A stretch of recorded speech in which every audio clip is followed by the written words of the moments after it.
Every day we turn on the TV and there's more bad news. Another environmental catastrophe somewhere, or more starving refugees, or innocent victims in war zones.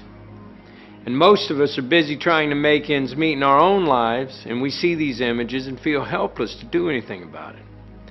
And I think the deep shame we feel about that is paralyzing, certainly one of the reasons that we turn away.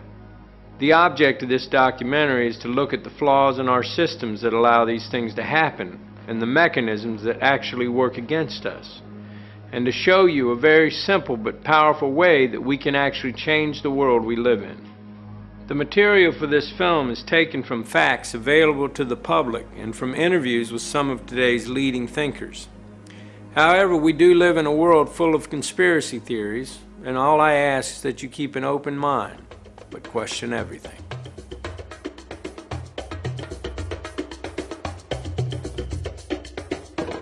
Because people have got to know whether or not their president's a crook. Well, I'm not a crook. I did not have sexual relations with that woman. Indeed, I did have a relationship with Miss Lewinsky. I think that gay marriage should be allowed. I do not believe that gay marriages should be legal. I am honored to be here with Barack Obama. So shame on you, Barack Obama. Iran, Cuba, Venezuela, these countries are tiny compared to the Soviet Union. They don't pose a serious threat to us. Iran is a grave threat. We can end illegal immigration. We're never, ever going to be able to totally control immigration. You have said in the past that it was, quote, pretty well confirmed. No, I never said that. Okay. I never think said that is... No, it's absolutely not. What I said was, it's been pretty well confirmed. There are known knowns. There are things we know that we know. There are known unknowns. That is to say, there are things that we now know we don't know. But there are also unknown unknowns. There are things we do not know we don't know. One of the most important beliefs that people have about politicians is that politicians do whatever polls tell them to do. We hear a lot of complaint about the lack of strong leadership, that politicians find out what the public wants and then they pander to it, or at least they say they'll pander to it.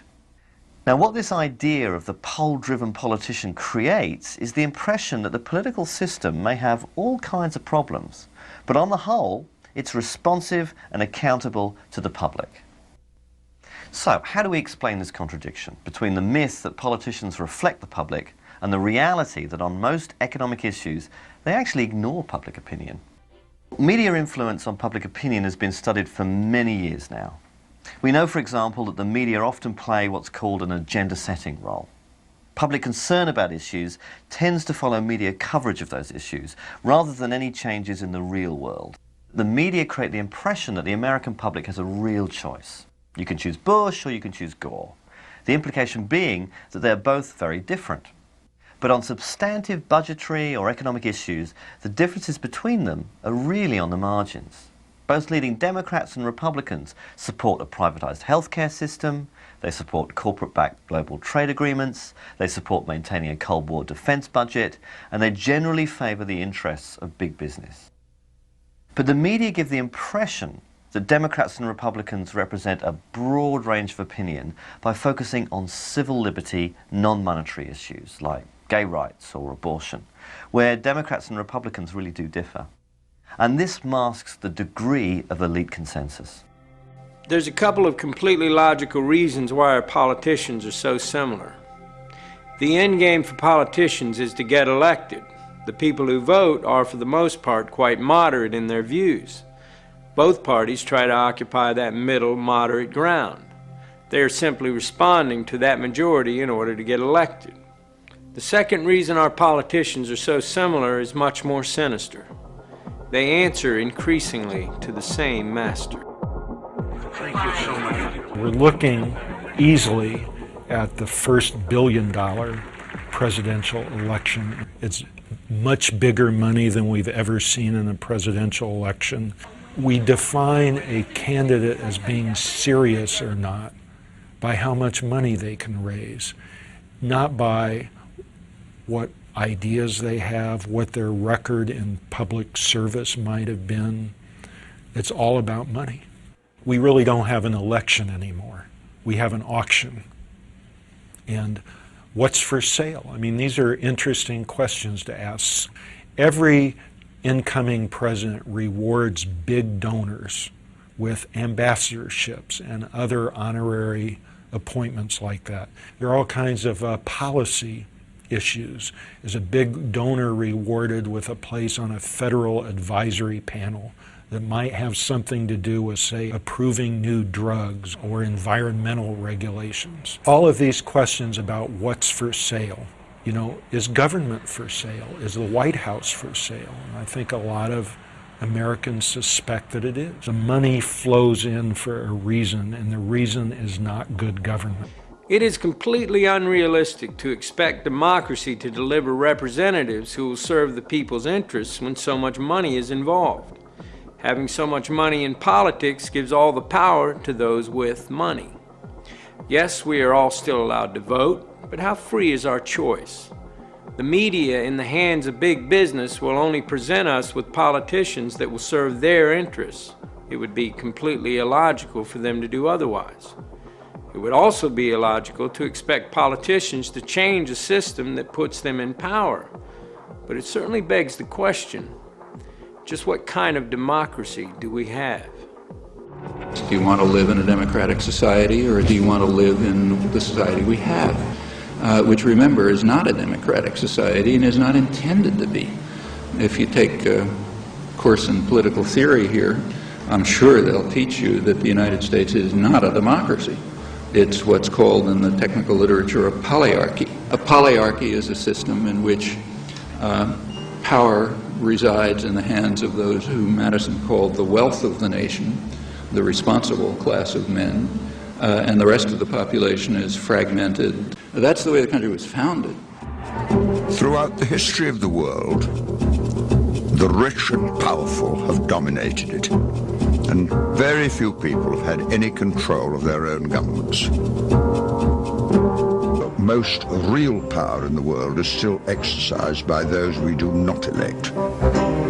We are still far from governing ourselves. The basis of democracy is the belief that we were all born equal and that that equality must be accepted by those in power. But in the attempts to win those rights, many people have been imprisoned and tortured by those who have power and were determined to retain it. No one in power really wants democracy, because democracy would challenge their power structures and their authority. So anyone who comes out with a democratic idea is dismissed as unrepresentative or a troublemaker or an extremist or something. And in this way, the full flow of a public debate about alternatives is being extinguished.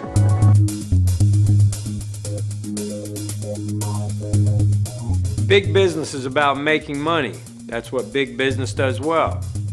Governments, however, have to balance the needs of the whole society, including big business, based on ethics and social and moral responsibility.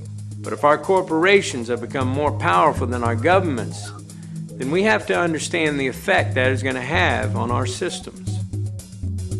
Corporations are artificial creations. You might say they're monsters trying to devour as much profit as possible at anyone's expense. The 14th Amendment was passed at the end of the Civil War to give equal rights to black people. And what happens is the corporations come into court, and corporation lawyers are very clever, and they say, oh, you can't deprive a person of life, liberty, or property. We are a person. A corporation is a person. These are a special kind of persons which are designed by law to be concerned only for their stockholders and not, say, what are sometimes called their stakeholders, like the community or the workforce or whatever. I believe the mistake that a lot of people make when they think about corporations is they think, you know, corporations are like us. They have feelings, they have politics, they have belief systems. They really only have one thing, the bottom line. All publicly traded corporations have been structured through a series of legal decisions to have a very disturbing characteristic. They are required by law to place the financial interests of their owners above everything else, even the public good. That's not a law of nature. That's a very specific decision, in fact, the judicial decision. So they're concerned only for the short-term profit of their stockholders, who are very highly concentrated. So the pressure's on the corporation to deliver results now and to externalize any cost that this unwary or uncaring public will allow it to externalize. Towards the end of 1989, a great box of documents arrived at my office without any indication where they came from. And I opened them and found in it a complete set of Monsanto files, particularly a set of files dealing with toxicological testing of cows who've been given RBGH. BST, trade name Posilac, is being used in more than a quarter of the dairy herds in the United States, according to Monsanto. The milk has been drunk by a large portion of the American population since the Food and Drug Administration declared it safe for both cows and humans 4 years ago. And at that time, Monsanto was saying, there's no evidence whatsoever of any adverse effects, we don't use antibiotics, and this clearly showed that they had lied through their teeth. The files described areas of chronic inflammation in the heart, lung, kidney, spleen, also reproductive effects, also a whole series of other problems. There's a cost to the cows. The cows get sicker when they're injected with RBGH. They're injected with antibiotics. We know that people are consuming antibiotics through their food, and we know that that's contributing to antibiotic-resistant bacteria and diseases. And we know we're at a crisis when somebody can go into a hospital and get a staph infection and it can't be cured and they die. That's a crisis. Again and again, we have the problem that whether you obey the law or not is a matter whether it's cost effective. If the chance of getting caught and the penalty are less than it costs to comply, people think of it as being just a business decision.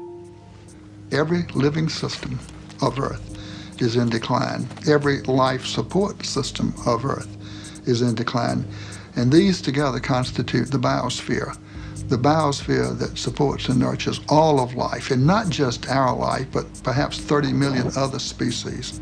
The typical company of the 20th century. Extractive, wasteful, abusive, linear in all of its processes. Taking from the earth, making, wasting. We're leaving a terrible legacy. Corporations have gone global. Regardless of whether the corporation can be trusted or cannot be trusted, governments today do not have over the corporations the power that they had and the leverage that they had 50 or 60 years ago. And that's a major change. So governments have become powerless compared to where they were before. Capitalism today commands the towering heights and has displaced politics and politicians as the new high priests. Corporations, by law, must increase their bottom line. In order to expand, they have to sell more products. Sell more products, they must consume more resources. Even going back 50 years, we could see the effect that this was having on our environment. Today, the effects of pollution and industrialization have multiplied tenfold, and the damage is terrifying. And yet these same corporations still want to drill for oil in the Arctic. And that's not just morally blind, that's morally bankrupt. Also, corporate expansion into other countries to get those resources is the cause of so much war and conflict, as you will see in this film. We need our corporations to bring us the technologies, many of which already exist, that can help us address the issues we face. And yet, the system encourages a thirst for short-term profit.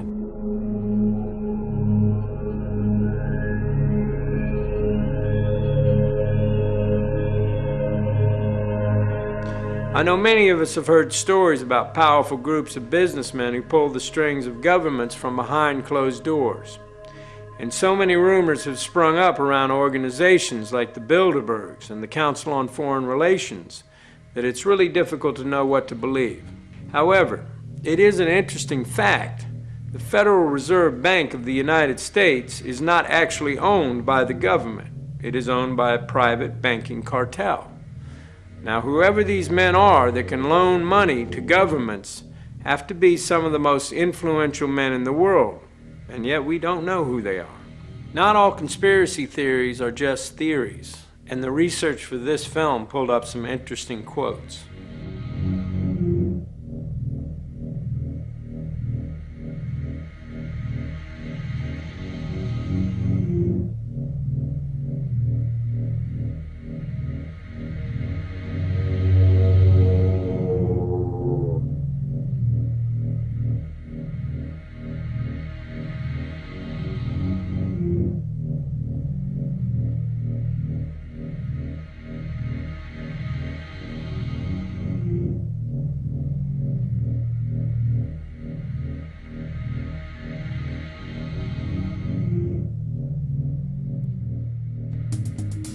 Gold is valuable because it is relatively rare. Like gold, the value of money is determined by how much money is in circulation. One would think the power to regulate the money supply that controls our economy and affects our lives in every way would be in the hands of the government of the people. But surprisingly, it is not. The power to control the money supply is in the hands of the Federal Reserve Bank. It is important to note the Federal Reserve is not a government organisation. It is a private banking cartel. The Federal Reserve System is a banking cartel. It's no different than a banana cartel or an oil cartel or the sugar cartel. It just happens to be a banking cartel. Congress, in essence, has ceded total control of the value of our money to a secretive central bank. It's a group of very large and powerful private banking interests. Congress knows nothing of the conversations, the plans, and the action taken in concert with other central banks. The government has given it a monopoly, a virtual monopoly, to create the nation's money supply. But all these actions directed by the Federal Reserve alter the purchasing power of our money. This has significant consequences on our economy and our political stability. Wages never keep up with profits on Wall Street and the banks, thus sowing the seeds of class and discontent. It is bewildering to think that we allow an unelected and unregulated group of private bankers to wield such incredible influence over our society. The truth is that most of us will live from paycheck to paycheck in a continued state of struggle, unable to question a system of finance that keeps us on a constant treadmill. And while most of us struggle to stay ahead, billions of dollars in profits flow into the hands of private bankers at our expense. For this is how the system works. Whenever the government needs money, it requests it from the Federal Reserve. But the Fed doesn't just give the money to the government, it loans the money at interest. Every dollar the government loans from the Federal Reserve Bank has to be paid back with interest. This keeps the government, and as such the people, in a continual state of debt. All of our income taxes are paid back to the Federal Reserve to pay off the debt the government incurs when it borrows money from the Federal Reserve Bank. This is all a matter of public record and easily verifiable should you care to look. The founding fathers of America were well aware of the perils of central banks and sought to prevent them. Several central banks were set up but then removed. But the ruthless and powerful bankers, the Rockefellers, the Morgans, the Warburgs, the Rothschilds, were determined to set up a central banking system in America at any cost. In the early 1920s, J.P. Morgan, one of the most influential bankers of his day, caused massive panic in the markets by spreading rumours that many private banks were about to go bankrupt. This caused widespread panic. Everyone started withdrawing their deposits en masse, and the banks had to call in all of their loans to try and survive. The hysteria destroyed the markets, and the banking elites, having caused the panic, used it to influence politicians and the public that a central bank would bring stability to the system. At a secret meeting in 1910 at the estate of J.P. Morgan on Jekyll Island, the bankers wrote the Federal Reserve Act. They then gave their considerable financial and political support to Woodrow Wilson on the condition he would support the bill if elected. In 1913, Woodrow Wilson signed the bill into law. He later wrote in regret.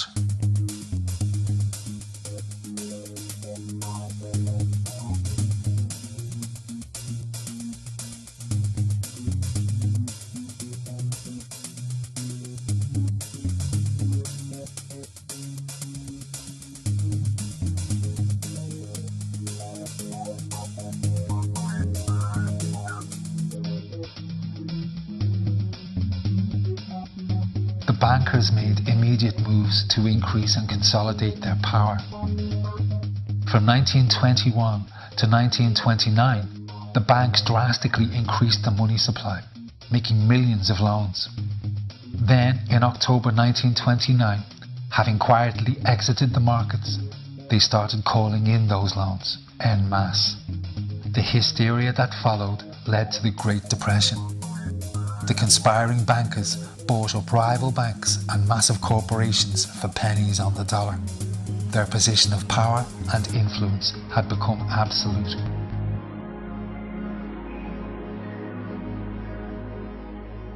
We get almost all of our information from the media. If we base our opinions on bad or biased information, then everything we believe is suspect. Political debate today is kept within very narrow boundaries, so the media can present both sides of these narrow positions and give the impression we have a free press. However, to talk about left or right-wing press is to miss a very important point. Whatever message big business wants carried with whatever slant, the media will carry that story unfailingly. Well, the title is actually borrowed from a book by Walter Lippmann, written back around 1921, in which he described what he called the manufacture of consent as a revolution in the practice of democracy. What it amounts to is a technique of control. And he said this was useful and necessary because the common interests, the general concerns of all people, elude the public. The public just isn't up to dealing with them, and they have to be the domain of what he called a specialized class. Notice that that's the opposite of the standard view about democracy. There's a version of this expressed by the highly respected moralist and theologian Reinhold Niebuhr, who was very influential on contemporary policymakers. His view was that rationality belongs to the cool observer, but because of the stupidity of the average man, he follows not reason but faith. And this naive faith requires necessary illusion. The point is that in a military state or a feudal state or what we would nowadays call a totalitarian state, it doesn't much matter what people think because you've got a bludgeon over their head and you can control what they do. But when the state loses the bludgeon, when you can't control people by force, and when the voice of the people can be heard, you have this problem. It may make people so curious and so arrogant that they don't have the humility to submit to a civil rule, and therefore you have to control what people think. 100 years ago, Sigmund Freud, famous for giving us the science of psychological analysis, suggested that the ideal of individual freedom, central to the idea of democracy, was impossible. He said our hidden desires were too dangerous. Human beings could never be allowed to fully express themselves, that we must always be controlled and would thus always be discontent. Sigmund Freud's American nephew was Edward Bernays. Bernays is almost completely unknown today, but his influence on our society is possibly much greater than Freud. Bernays took the new science developed by his famous uncle and used it to manipulate the masses. Bernays is the man who invented the profession and the term public relations. He worked for most of the major corporations and advised politicians on how to win favour with the public. Like Freud, Bernays was convinced that humans were driven by irrational forces, but by stimulating our inner desires and then sating them with consumer products, he created a new way to manage the irrational behaviour of the masses. What Eddie got from Freud was indeed this idea that there is a lot more going on in human decision-making, not only among individuals, but even more importantly among groups, than this idea that information drives behavior. And so Eddie began to formulate this idea that you had to look at things that would play to people's irrational emotions. And you see, that moved Eddie immediately into a different category from other people in his field and most government officials and managers of the day who thought if you just hit people with all this factual information, they would look at that and say, oh, of course. There's a psychology of dress. Have you ever thought about it? How it can express your character? You all have interesting characters, but some of them are all hidden. I wonder why you all want to dress always the same, with the same hats and the same coats. I'm sure all of you are interesting and have wonderful things about you, but looking at you in the street, you all look so much the same. And that's why I'm talking to you about the psychology of dress. Try and express yourselves better in your dress. He had a home in the corner suite of the Sherry Netherland Hotel. And here's this wonderful suite with all these windows looking out on Central Park and across at the plaza and on the square. And he would use this place to hold a soiree. The mayor would come. All the media leaders would come, the political leaders, the business leaders, the people in the arts. I mean, it was a who's who. People wanted to know Eddie Bernays because, you know, he himself became a sort of a famous man, a sort of a magician who could make these things happen. Eddie Bernays saw the way to sell product was not to sell it to your intellect, that you ought to buy an automobile, but that you will feel better about it if you have this automobile. I think he originated that idea, that they weren't just purchasing something, but they were engaging themselves emotionally or personally in the product or service. That it's not, you think you need a new piece of clothing, but you'll feel better with the piece of clothing. That was his contribution in a very real sense. We see it all over the place today, but I think he originated the idea of the emotional connect to a product or service. Democracy, to my father, was a wonderful concept, but I don't think he felt that all those publics out there had reliable judgment, and that they very easily might vote for the wrong man or want the wrong thing, so that they had to be guided from above. You appeal to their desires and their unrecognized longings, that sort of thing. That you can tap into their deepest desires or their deepest fears and use that to your own purposes. Many influential thinkers came to believe that the public were incapable of making rational decisions, and that as such, democracy could never work.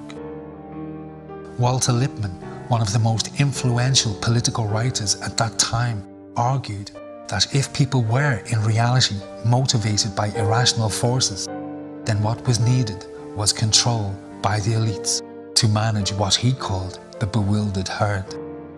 And this could be accomplished by using psychological techniques to control the unconscious desires of the masses.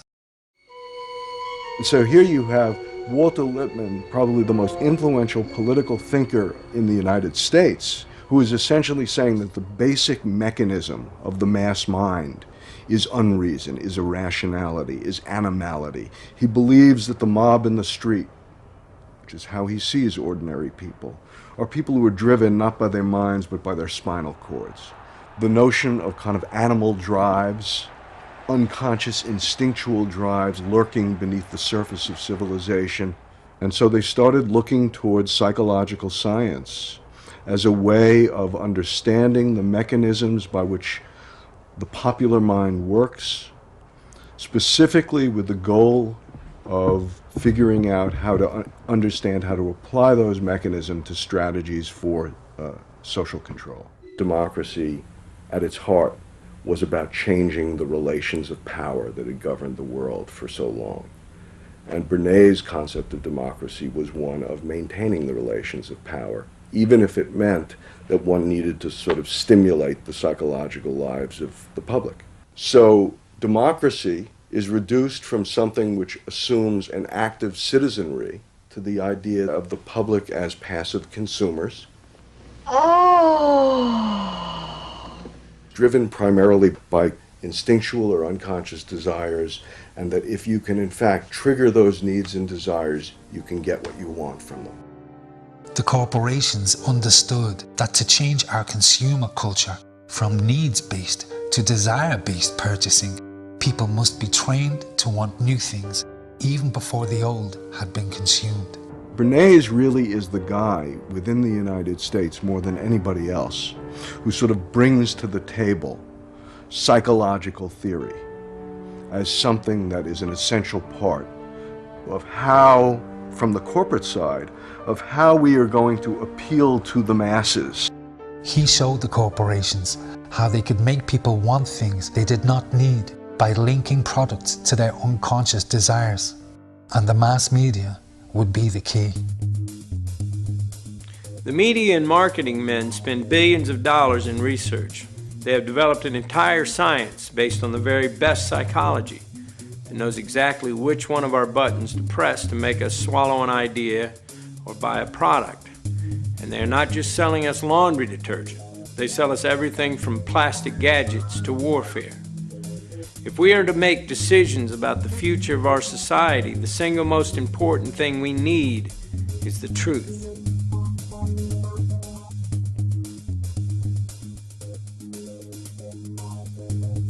So I would like us to imagine a nightmare scenario. A powerful group of businessmen with access to the White House who control the media and who make obscene amounts of money whenever there's war. In the councils of government, we must guard against the acquisition of unwarranted influence, whether sought or unsought, by the military-industrial complex. President Eisenhower's concern about the military-industrial complex, his words have unfortunately come true. He was worried that priorities are set by what benefits corporations as opposed to what benefits the country. Lockheed Martin and McDonnell Douglas and Boeing throughout America. There are factories, there are corporations that are involved on a daily basis. We have a snapshot in time after September 11th where at least 71 companies that we were able to identify are starting to get contracts to go in Afghanistan and Iraq.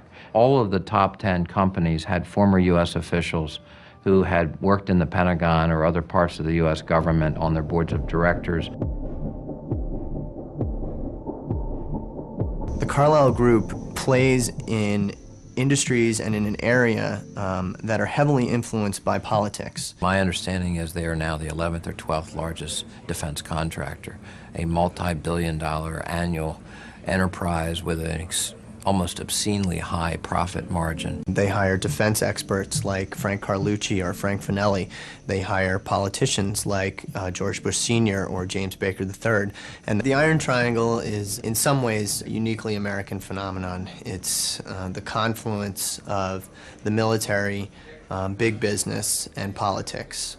I will name as the next Secretary of Defense the best qualified man in America to carry on CAP's work, Frank Carlucci. When Frank Carlucci came on board, he was coming straight from the Pentagon as Secretary of Defense. A year, 2 years later, the Gulf War hit, and everybody knows that wartime is boom time for the defense industry, and Carlyle made a ton of money. They did very, very well. They really cleaned up. After that, Carlyle said, hey, you know, having these politicians on board is pretty great. I mean, they know things that nobody else knows. They are able to predict trends in global markets, predict trends in political shifts, and in some ways, and this is the sort of the most insidious part, and if you want to be cynical about the Carlyle Group, you have to be concerned about their ability to influence these trends and actually affect change in government policy, which would positively affect their investments. If you have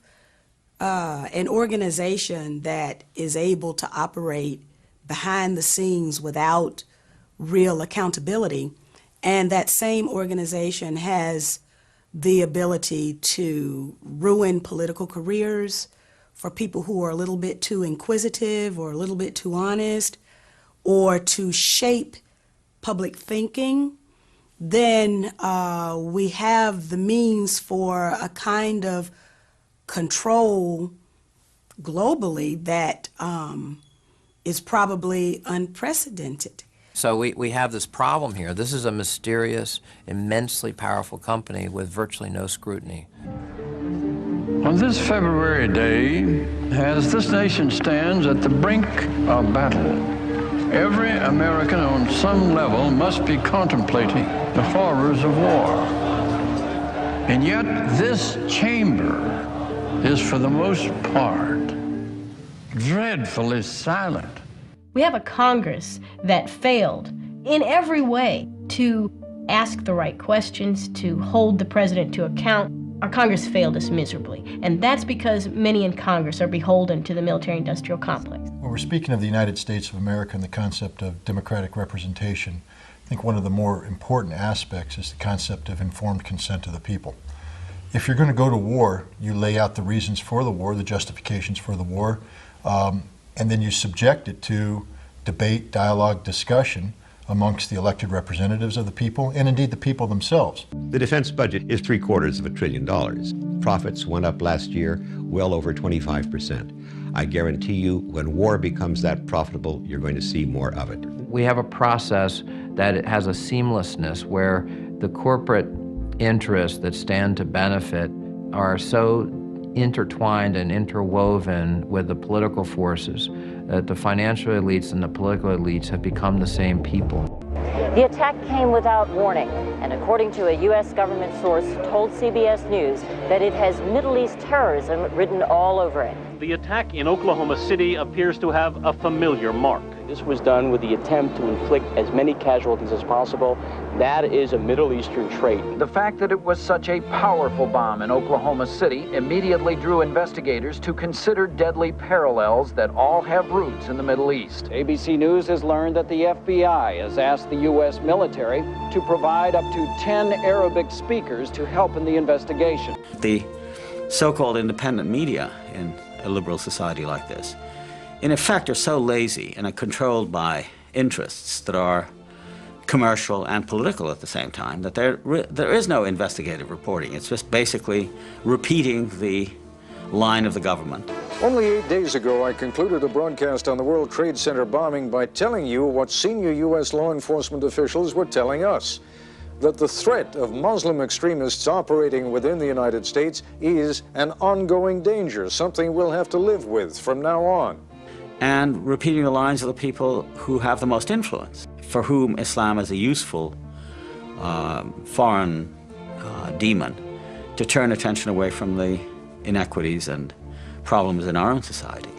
So, as a result, the human side of the Islamic and especially Arabic world are rarely to be found. And the net result is this vacancy on the one hand, and these easy, almost automatic images of terror and violence. The situation in the popular media is basically that Muslims are really two things. One, they're villains of one sort, villains and fanatics. And B, many films end up with huge numbers of bodies, Muslim bodies, strewn all over the place, the result of Arnold Schwarzenegger or Demi Moore, Chuck Norris. Lots of films about guerrillas going in to kill Muslim terrorists. So the idea of Islam is something that to be stamped out. It's easy to attract attention, and certainly the media's attention, for some of the political reasons that are obvious. I mean, to discredit the Arabs, to make them seem like a threat to the West, to keep the idea around at the end of the Cold War that, you know, there are foreign devils. Otherwise, what are we doing with this gigantic military? The war with Iraq gives us a snapshot in time where we can see the effects of all these powerful influences coming together. They have weapons of mass destruction. That is what this war was about. And Saddam Hussein possesses biological and chemical weapons. The fact that there are weapons there. You've heard the president say repeatedly that he has chemical and biological weapons. With the drumbeat for an attack on Iraq increasing, the Bush administration may finally have the ammunition they've been looking for. September 11th. September 11th. September 11th. September 11th. September 11th. Dangerous world. A grave new threat. There is no doubt that he is amassing them to use against our friends, against our allies. A Hollywood set designer was brought in to create a $200,000 backdrop for official war briefings.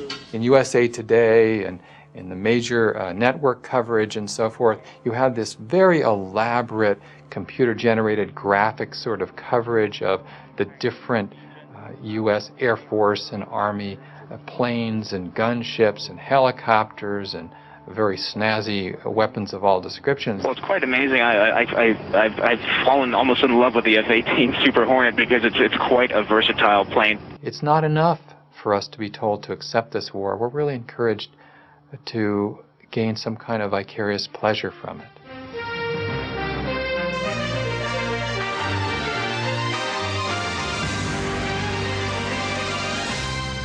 The Pentagon, for many years now, since Vietnam, has worked extremely hard at shaping news and how the media reports that news. We train people to say certain things in a certain way.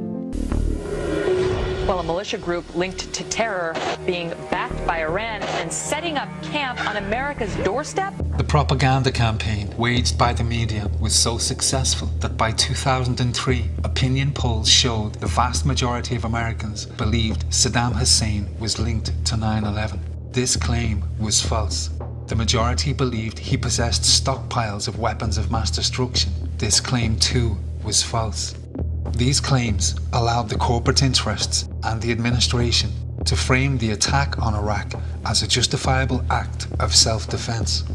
Lieutenant Colonel Karen Kwiatkowski worked at the Pentagon. She saw firsthand how the intelligence was distorted to win support for the attack. The information in there drawn from fact. You could find bits and pieces of fact throughout, but framed, articulated, crafted to convince someone of what? Well, of things that weren't true. Things that weren't true. 9/11, Al-Qaeda related to Saddam Hussein, possibly some involvement there. The very things that a year later, President Bush himself denies and feigns his surprise. I don't know why everybody thinks that. We've had no evidence that Saddam Hussein was involved with the September the 11th. Well, I worked in a place where they concentrated on preparing this storyline and selling it. But what they're trying to do is have an Iraq that is a friend to us, not an Iraq that is liberated. This is total bogus. We never intended to liberate the Iraqi people. We intended to liberate Iraq from Saddam and have a footprint, a military footprint there. And we've done that now. We have Kuwait, we have Fifth Fleet in Bahrain, we have a nice base in Qatar, but it's a little too far south. And what do we have? We have 4 bases in Iraq. Beautiful bases. We can hit Syria, we can hit Iran, we can keep tabs on Afghanistan. There's all kinds of things we can do from those bases. The larger picture is being driven by the fact that we're about to hit peak oil worldwide, that there's this sort of emerging global competition between us and China.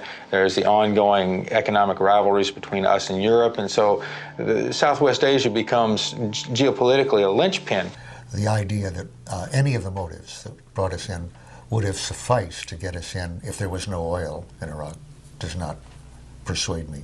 The pretext, that is the excuse for going in Afghanistan was about terrorism and Osama bin Laden. In Iraq, it's about weapons of mass destruction and Saddam Hussein. But in the end, neither one of those wars was really about those people or those regimes. It was about securing and solidifying American control over these incredibly important regions of the world. In this case, I was saying we've been lied into this as blatantly as we were lied into Vietnam. And I was saying that a year ago, that is in the fall of 2002, at a time when we did not know that how much they were hyping the evidence or exaggerating the evidence for WMDs, for weapons of mass destruction. To say that in that world that Saddam Hussein, after 10 years of sanctions and the Gulf War, was any threat at all was basically absurd. What you're saying is democracy doesn't matter in America, that this nation, the principles and values upon which we're built, simply is irrelevant. That the president is a dictator who can do anything he or she wants to do, regardless of the will of the people. No, informed consent of the people is a mandatory, not optional, but mandatory requirement on how we are governed and how those whom we elect to higher office operate in our name. They not only want to repeal, revoke virtually all of the progressive reforms of the New Deal and ever since, and really bring us back into essentially unregulated, non-unionized country that existed before the New Deal. I think they want openly to see the president, given the power that he was delegated, as virtually an open and undated blank check by Congress that simply yields to the president. They clearly are trying to repeal that aspect of our Constitution, which gives Congress that authority, which the founders wrote in order, as a result of debate, in order to limit our going to war, to make it harder to go to war, to put that in the hands of hundreds of people instead of one man. They saw the alternative as the attribute of monarchy they most wanted to avoid. I don't think they take seriously any merits or advantages to a country of a Bill of Rights, unless it's the right to bear arms. But free speech, free assembly, I don't think they respect that at all. Freedom does not simply mean rallying oneself behind the flag here. This is a great flag. But freedom means allowing the kind of dissent and vigorous debate and tolerance of onerous points of view that people regard as obnoxious and hateful, because we understand that once you say, I don't want to hear that point of view, you can't say that, you begin to stifle all kinds of points of view. You begin to create a mindset. Freedom is a very delicate thing. It's a very delicate thing between limiting people's intellectual growth or not. And that's why we have to be vigorous and extremely proud. If this flag means the Constitution of the United States, we as Americans should be very, very proud of that. And we should do everything that we can to fight those people who, for political reasons, are trying to limit basic freedoms in America. It's this kind of ideology that has grown up in the wake of the Cold War, propounded quite openly by what we are calling neoconservatives in America, that identifies the United States as a colossus athwart the world, a new Rome, beyond good and evil. We no longer need friends. We don't need international law. Like the old Roman phrase, it doesn't matter whether they love us or not, so long as they fear us. I've been a born New Yorker all my life. I've lived here all my life. So for me, it was a powerful personal event. What I remember, what I think it taught, of course, my first reaction was fear, anger, rage, vengeance. I think all of us, if we're human, had that reaction. The question for all of us is what we remember and what we do with the memories. What is the lesson? What does it tell? What does it teach? For the president, it teaches the lesson of the axis of evil. States like these and their terrorist allies constitute an axis of evil. It teaches the lesson that America has enemies, secret, dangerous enemies who have to be taken out. Our enemy is a radical network of terrorists and every government that supports them. It teaches the lesson that we can never be weak. We have to flex our muscles at every turn. We will fight with the full force and might of the United States military. That's one kind of lesson. It creates a politics of fear. The politics of fear that this administration has deployed in trying to respond to terrorism has itself in some ways been much more dangerous than terrorism itself. And this administration has been, I think, responsible for inciting the very terror that it was the terrorists' purpose to incite in America. Calling it Code Orange Plus. The Fed's decision to raise the terror alert to high. America on high alert from biggest cities to smallest towns. Red, yellow, orange. We're afraid. Be afraid. What level of fear? The government can program that without any justification. You know, we have an intelligence report that terrorists are about to attack. Who? We don't know. Where? We don't know. What? We don't know. But you tell us, so now we're afraid.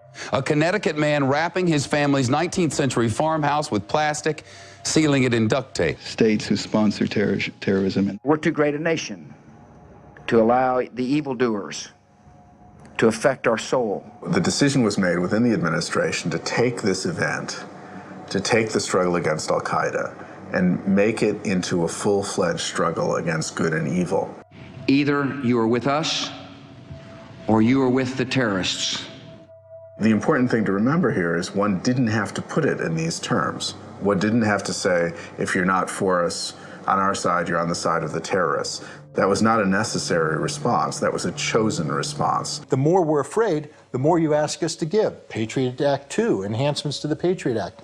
Now the budget's starting to be bankrupted. Billions flowing out of this country into into a war on terror, more defense expenditures. Therefore, I've asked Congress for a one-year increase of more than $48 billion for national defense, the largest increase in a generation. Perpetual war, the loss of civil liberties, the lack of trust in government because they don't tell the truth. These are outrageous and unpleasant political developments, but they don't necessarily spell the end of the United States. Financial bankruptcy does. Things that can't go on forever don't. What we're talking about right now is the rigged American economy can't go on forever, and it's not rocket science to say so. One war after another, we become a warfare state. That is, the system is set up to go to war. We're going to find wars. We've already had two major wars, Iraq and Afghanistan. I think the people most without fear on September 12th in America were those working at Ground Zero. They were in the greatest danger, actually, but because they were active, they were engaged. The firemen and the medical officials and the cops who were working there first to find victims, then to find remains and clear the site. They had a civic task. They were engaged and they weren't afraid of anything. American citizens after 9/11 said to the president, what can we do? What can we do to become engaged and take some responsibility?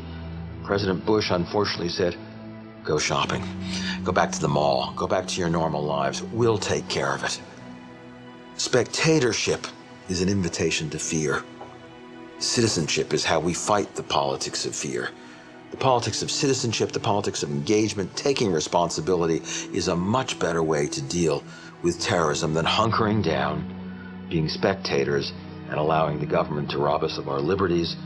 For anyone who doesn't yet know, our corporations have been in the Middle East trampling on their beliefs and customs since they discovered oil. Our corporations will tell us they are just getting us the things we need, and there is truth in that. But we have to decide what price we are willing to pay. We as individuals drive the demand for these resources. As long as we are all aware of the fact that there is blood in this oil, and that is the decision that we make, then so be it.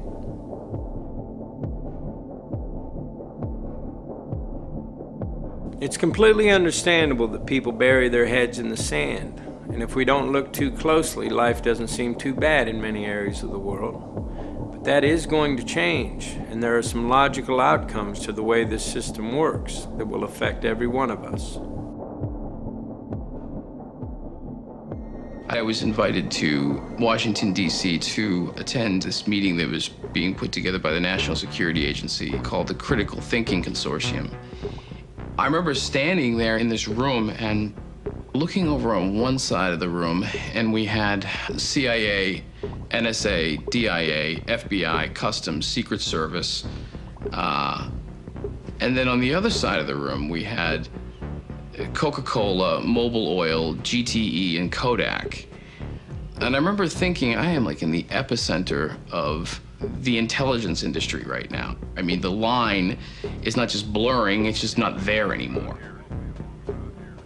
And to me, it spoke volumes as to how industry and government were consulting with each other and working with each other. An initial news report in the Army Times newspaper last month noted, in addition to emergency response, the force, quote, may be called upon to help with civil unrest and crowd control. Did this surprise you?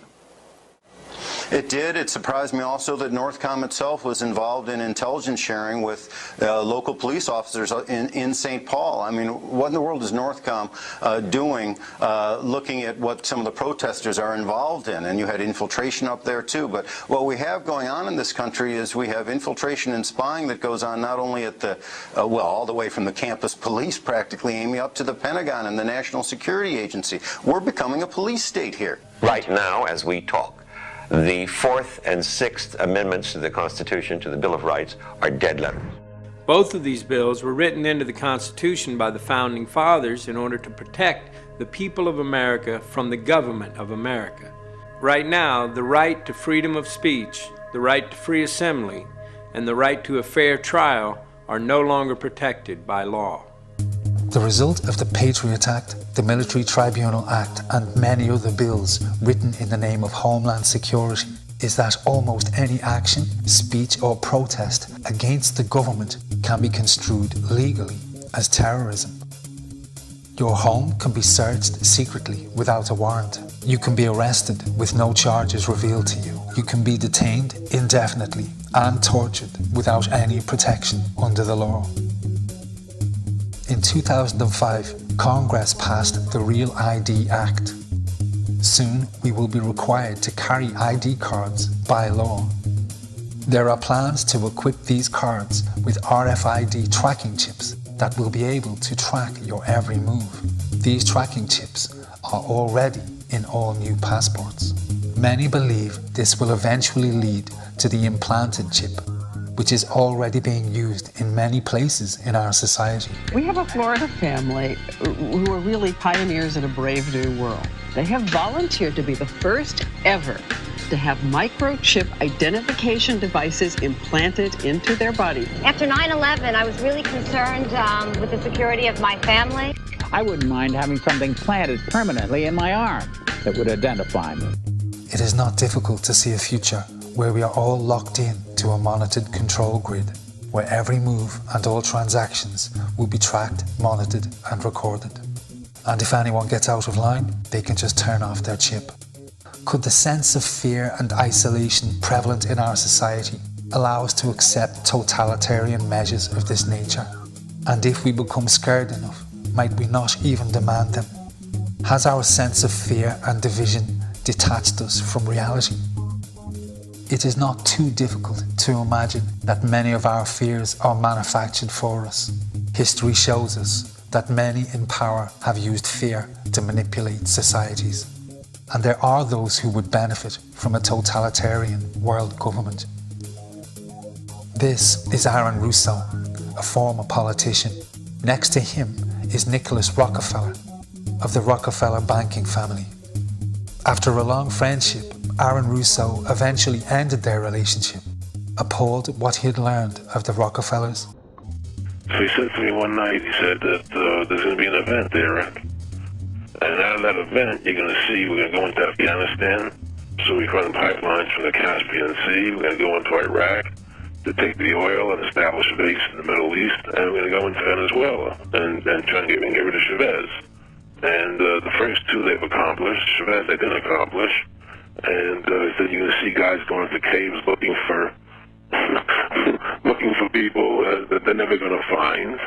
You know, he was laughing about the fact that you have this war on terror. There's no real enemy. He's talking about how by having this war on terror, you can never win it because it's an eternal war. And so you can always keep taking people's liberties away. And I said, how are you going to convince people that this war is real? He says, but the media. The media can convince everybody it's real. I mean, you know, it's just that you keep talking about things. You keep saying it over and over and over again, and eventually people believe it. You know, you created the Federal Reserve in 1913 through lies. You create 9/11, which is another lie. Through 9/11, then you're fighting a war on terror, and now all of a sudden you go into Iraq, which is another lie, and now they're going to do Iran. You know, and it's all one thing leading to another, leading to another, leading to another. Now, I would say, what are you doing this for? What's the point of this thing? You have all the money in the world you ever want. You have all the power. I said, you know, you're hurting people. He said, it's not a good thing. And he would say, what do you care about the people for? Take care of yourself and you take care of your family. And then I said to him, what are the ultimate goals here? He said, the ultimate goal is to get everybody in this world chipped with the RFID chip and have all money be on those chips and everything on those chips. And if anybody wants to protest what we do or violate what we want, we just turn off that chip.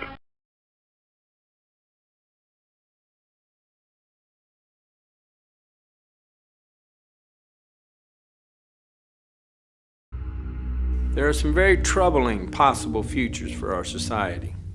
Climate change will displace millions of people, and we'll hit peak oil in 2015. Thereafter, the price of oil will skyrocket.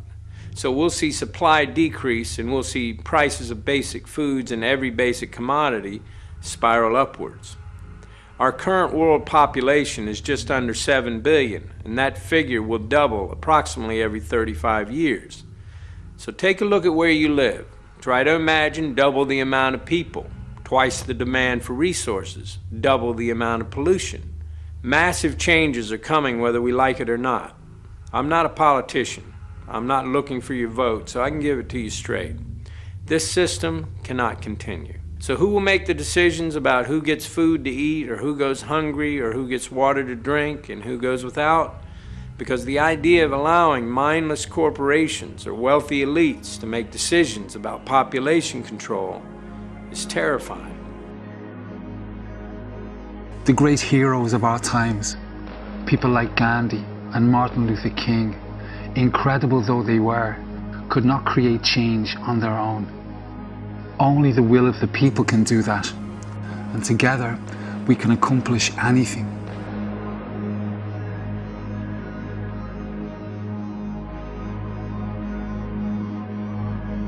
Interestingly, the way to win back democracy, end the wars, and save our environment has just one cure, and it's simple.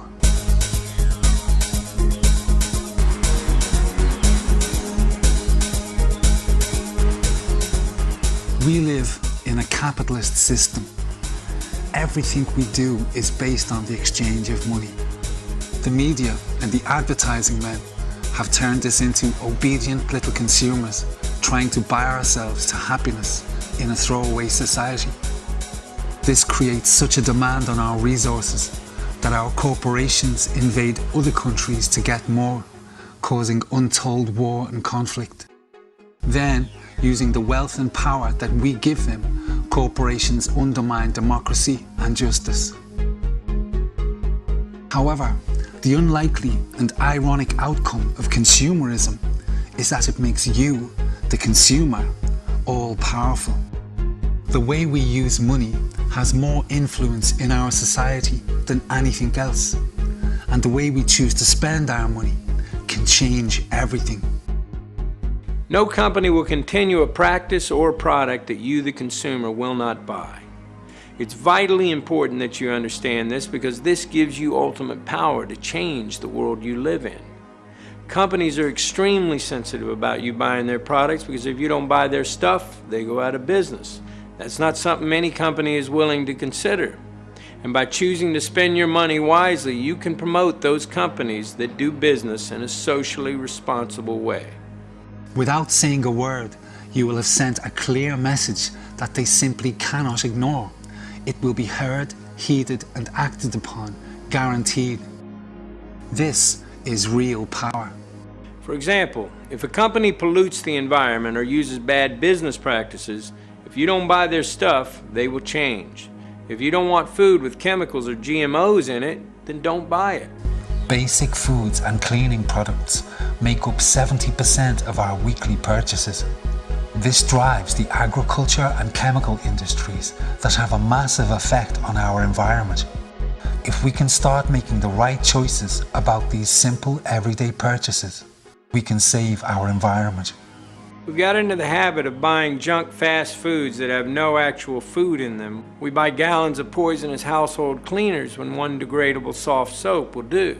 We are poisoning our homes and wasting our hard-earned money for no good reason. Why? Because the advertising industry tells us to. They just want you to buy stuff. The car is the single biggest drain on the Earth's resources. Just about every mineral, every chemical, and every metal known to man goes into the manufacture of our cars. The gasoline engine is inefficient and poisons our environment. The car, as it is today, cannot be sustained. It is up to us to drive the demand for clean, efficient vehicles. Do not underestimate the power of that dollar bill in your pocket. The way you spend that dollar already affects economies and lives around the world. Spent wisely, it can fix every problem known to man. The minute we start taking responsibility and spending our money wisely, every politician, every corporation, and leader around the world is going to know that we have woken up. And that is the most important point in this film. All of the abuse in our system happens because we just roll over and take it. But when we get involved and start making the right decisions, everything changes. Our consumer choices are the easiest way for us to get involved in a very meaningful and powerful way. But the issue is our involvement. You and I taking responsibility, you and I demanding the truth, learning the facts, and making our decisions accordingly.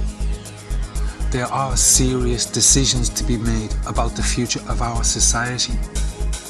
Because there are so many of us, and population levels are rising all the time, we have to drastically reduce our demand for every consumer product. Breaking the habits of a lifetime won't be easy.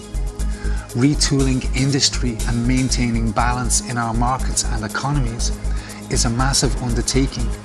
But we can address all of these questions. You have the power to deny profits to offending corporations and support those who maintain good practices. You can express the concerns you hold dear and herald a new beginning at every level of our society. This is the 21st century.